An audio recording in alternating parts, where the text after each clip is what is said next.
Olá, aqui estou eu, aí está você, de novo, prontos para o nosso sexto e último encontro do curso Conceitos, Preconceitos e Fatos. Ele faz parte do projeto Um Novo Olhar sobre o Envelhecimento do IDEAC. A ideia desta aula é fazer uma recordação de tudo que foi visto e ressaltar alguns pontos que eu faço questão que eles não passem desapercebidos para você. Para aproveitar ao máximo essa aula, você vai ter que parar o vídeo algumas vezes, você vai ter que voltar atrás nas minhas informações, consultar as suas anotações lá no seu caderno. Isso vai tomar um pouco de tempo, vai tomar um pouco de esforço. Então, vamos começar logo. Uma revisão crítica do curso. Os temas que perpassaram todas as aulas foram preconceito e desinformação. Aliás, dois temas que andam de mãos dadas. Preconceito, nós sabemos, é prejudicial para quem é vítima dele, no nosso caso, o velho. Mas ele também faz mal para quem é portador do preconceito. Essa pessoa tem a sua vida estreitada, empobrecida, ela não tem liberdade de ter experiências à toa por causa de um preconceito. E além disso, o preconceito prejudica a sociedade como um todo.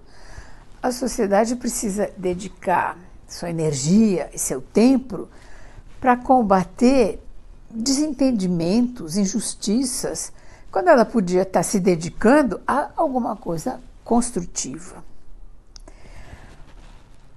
Nós vivemos todos dentro de uma sociedade e esta sociedade tem preconceito contra o velho, sim. Então, nós, jovens ou velhos, absorvemos esses preconceitos. Às vezes, eles estão muito camuflados. A gente quase não percebe, mas mesmo entre quem gosta do envelhecimento, lida com esse tema, às vezes aparece um preconceito assim, escondidinho. Quer ver alguns exemplos? Quem é que identifica um preconceito atrás da frase que a gente tantas vezes repete? No meu tempo. Outro exemplo. As pessoas que acham que doença e envelhecimento vêm de mãos dadas. Quando nós temos doença em crianças, em jovens, e nós temos velhos sadios. Então, doença e velhice não tem nada a ver uma coisa com a outra. E existe um outro exemplo também. Aquelas colocações aparentemente, na verdade, sim, muito carinhosas, às vezes estão camuflando um preconceito. Quando eu falo a senhorinha fofinha, o velhinho, que gracinha, tão queridinho, tão bonzinho, tão bonitinho. Por trás disso, tem uma imagem de uma pessoa que é uma pessoa incompetente, uma pessoa inferior, uma pessoa incapaz de tomar decisões, talvez até um bobo. Então, é um preconceito também. A melhor arma para se combater preconceito é ir atrás da informação autorizada. E também desenvolver um olhar crítico, de forma a se treinar para separar o que é fato do que é crença, do que é valor, do que é opinião. Nós não podemos esquecer que crenças, opiniões, valores têm um peso grande na determinação da forma como nós nos comportamos. Mas, por isso, eu levanto sempre esse alerta. Vamos discriminar. Fato é uma coisa, crença e opinião é outra coisa. Você se lembra que bem lá no começo das nossas conversas, eu achei que era importante você refletir como é que você se relaciona com o envelhecimento. Se isso é uma coisa distante para você, longínqua, se existe alguma rejeição, algum medo, alguma desvalorização. Mas aí eu fico pensando, você está fazendo esse curso? Se você está fazendo esse curso, você está interessado em conhecer sobre envelhecimento e não ter preconceito sobre o envelhecimento. É bom que você perceba que você faz parte de um grupo inovador, de um grupo pioneiro da sociedade. Você está na linha de frente da sociedade. Isso é uma coisa boa, positiva, alimenta a nossa vaidade, mas fique prevenido. Vem junto obstáculos, vem junto entraves, vem junto dificuldades. Na primeira aula também nós falamos sobre os conceitos de velhice e de envelhecimento, que são coisas diferentes. E falamos sobre a inevitabilidade do envelhecimento. E também sobre como é estranho que tanta gente rejeite um fenômeno que faz parte da vida, um fenômeno que é natural. Eu ressaltei também o conceito de heterogeneidade. Ele está presente em todos os grupos etários, mas quanto mais adiantado o grupo etário, maior a heterogeneidade. É importante a gente saber disso, porque quando a gente se dirige a um velho, a gente se dirige de forma diferente se a gente sabe esse conceito. E também a forma da gente tratar grupos de velhos é diferente. É difícil classificar uma pessoa, se ela é velha ou não. Só que tem ocasiões em que, para organizar a sociedade, essa classificação é necessária. Então, nós ficamos com o critério da idade cronológica, sabendo das deficiências dele. Ele não leva em consideração variáveis socioemocionais. E um ser humano só se completa com as variáveis socioemocionais. Fala-se muito que o aumento dos velhos no mundo, no Brasil, está trazendo uma grande diferença na organização da sociedade atual. A revolução da longevidade costuma ser tratada como uma principal característica do século XXI. Por isso, eu achei importante que na segunda aula nossa, você tivesse alguns dados estatísticos e alguma informação histórica que desse a você um embasamento para entender que o aumento da longevidade no Brasil tem sido muito significante, muito recente e muito rápido ultimamente. Então agora você tem fatos sobre essas afirmações e não crenças. Aí eu convidei você para recordar a informação que provavelmente você já tinha do tempo de duração da Terra, do nosso planeta. Depois, o habitante principal da Terra, que somos nós, os homens, há quanto tempo nós estamos na Terra? Depois, o homem descobre a escrita e isso divide a história dele em pré-história e história. Nós vimos também a duração das idades da história.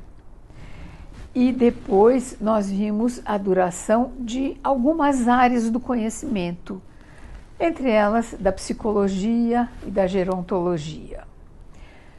Quando a gente encara essas datas, essas durações, a gente é obrigado a reconhecer a nossa pequenez. Nós somos muito recentes na história da humanidade e a ciência mais recente ainda. Isso nos leva a uma posição de vamos ser humildes e vamos colocar também a ciência como capaz de precisar corrigir a sua rota. Ela está construindo conhecimento. Ele não está ainda construído, ele está em processo. Vamos trazer para a realidade as nossas expectativas sobre a ciência. Ela tem que buscar a comprovação de fatos. Isso leva tempo. Então, vamos, sabe, ciência é uma forma de conhecer o mundo e não é uma fórmula mágica. Nós temos que pôr o pé no chão. E ainda, nesta aula, eu pedi para você correlacionar fatos da sua vida com fatos da história. Porque isso faz com que esses fatos da história não fiquem voando no ar, eles põem raízes e você tem mais facilidade de dar significado a eles e também de memorizá-los. Então, e foi com isso que nós trabalhamos nesta nossa aula. Então, aí na sequência, na quarta aula, eu achei que devia chamar a sua atenção para que todos nós, os cientistas, os formadores de opinião e os comuns dos mortais, todos habitamos o mesmo tempo histórico e o mesmo local geopolítico. Isso tem uma importância decisiva em determinar as nossas curiosidades, as nossas perguntas, os nossos questionamentos, os nossos valores. A produção de conhecimento também é delimitada pelo tempo histórico e pela localização geopolítica. E os nossos preconceitos também, como já falei no começo. Um fato importante, interessante, é a gente saber que existe uma troca de informação entre os cientistas, mesmo cientistas de áreas diferentes. Isso é que leva ao progresso da ciência. Alguns se contrapõem às ideias do seu antecessor, outros acrescentam a ideia do seu antecessor. Mas assim a gente vai progredindo. E é muito interessante rastrear essa interdependência entre as ciências. Eu relatei depois um caso da área da psicologia que demonstra que pesquisadores muito sérios, muito competentes, muito bem intencionados, podem cair na armadilha de partir de pressupostos falsos, preconceituosos. E aí a consequência é que a conclusão dessa pesquisa passa décadas influenciando pessoas. E é uma conclusão errônea. É difícil desfazer esse erro depois. Até houve pioneiros que apontaram esses erros. Mas talvez era cedo demais, não sei. Eu sei que eles não foram ouvidos. Bom, daí nós passamos para a quinta aula. E nela eu cito duas vertentes do pensamento, da psicologia, que tratam do envelhecimento, uma norte-americana e uma europeia. Os norte-americanos foram aqueles psicólogos da corrente do ciclo de vida. Eu fiz um resumo dos princípios deles e apresentei as ideias da Charlotte Biller, com a sua teoria da autorrealização, e do Robert Hevigurst, que inventou o conceito de tarefas de desenvolvimento. Eu não falei do Erik Erikson, que pertence a essa corrente, porque eu acho que ele merece uma atenção especial. Eu vou fazer um curso em separado para ele, dentro deste mesmo projeto do IDEAC. Na corrente europeia, eu citei Jung, o grande pensador europeu, suíço,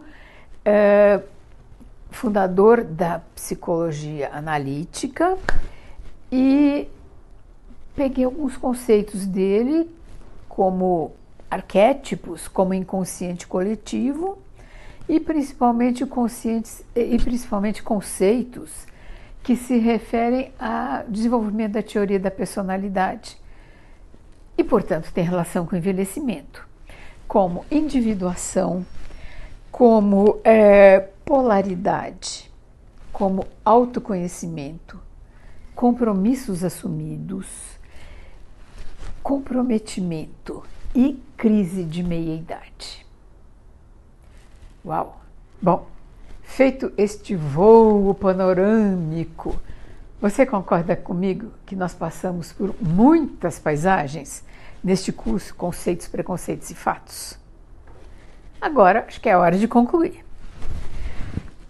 Depois de tantas informações sobre pessoas, lugares, princípios, datas, etc, etc, etc, eu acho que a sua percepção sobre como você se relaciona com o envelhecimento deve estar mais realista. Eu acho também que o seu senso crítico sobre o tema do envelhecimento deve estar agora mais aguçado do que quando nós começamos o curso.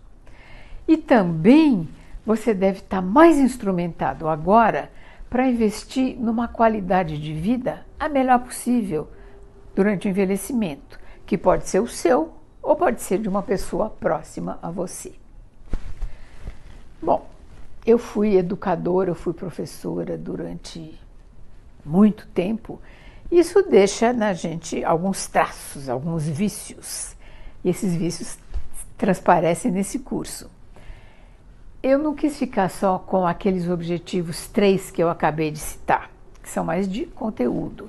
Eu quis aproveitar o curso para ir além do conteúdo e desenvolver em você algumas habilidades ou relembrar algumas habilidades que você pode usar em qualquer área do conhecimento. Uma delas é o seu ritmo de aprendizagem. Cada pessoa tem o seu.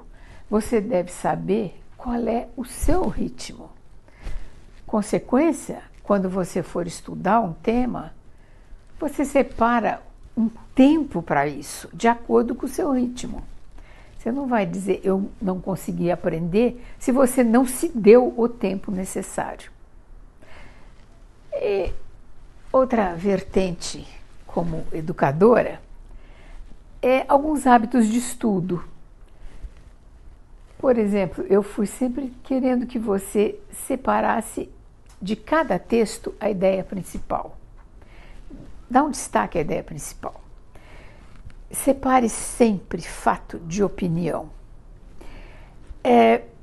Estabeleça relações dos conceitos entre si e estabeleça relações dos conceitos com fatos da sua vida.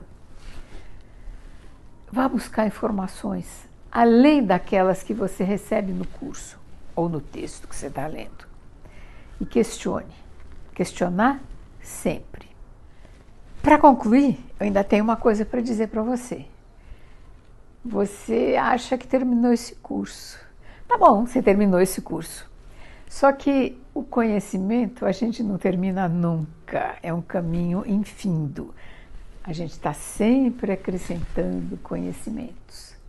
Então, fica o convite. Vamos continuar estudando o envelhecimento. Agora, eu acho que é hora da nossa despedida. A forma que o IDEAC escolheu de comunicação entre professor e aluno neste projeto não permite diálogo. Mas nós podemos usar a imaginação. Vamos imaginar que estamos nos despedindo. E você começa, você vai ser o primeiro. Pegue lá o seu caderno ou a sua página do computador e escreva uma despedida para mim. O que você me diria? Eu espero. Tome o seu tempo. Não me importo. Você vai ter que me congelar.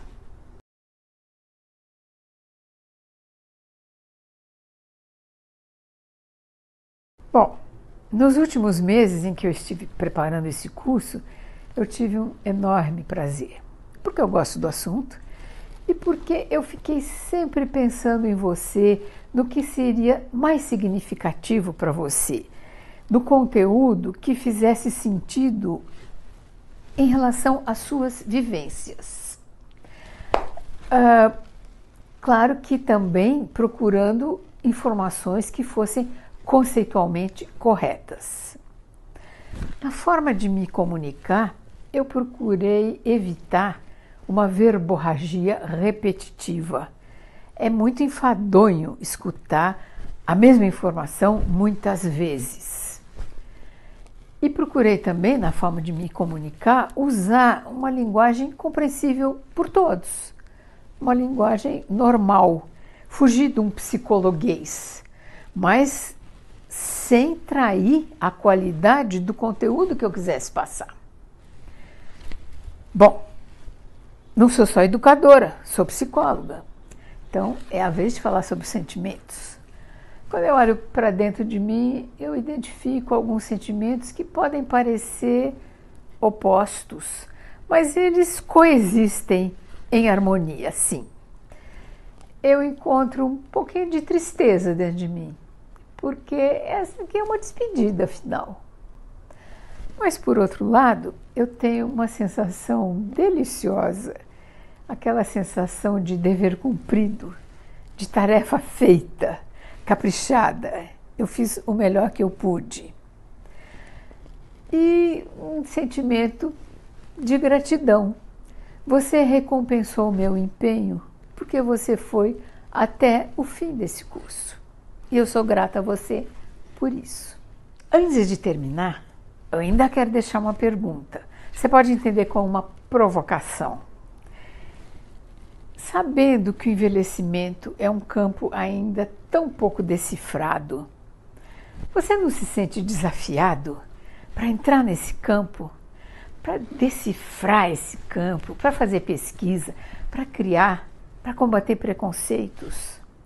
Quem sabe você tem uma ótima contribuição para dar no campo da gerontologia, da psicologia, algum outro campo do conhecimento relacionado ao envelhecimento. Porque nós estamos precisando disso. Bom, agora chega. Como dizem os jovens, valeu!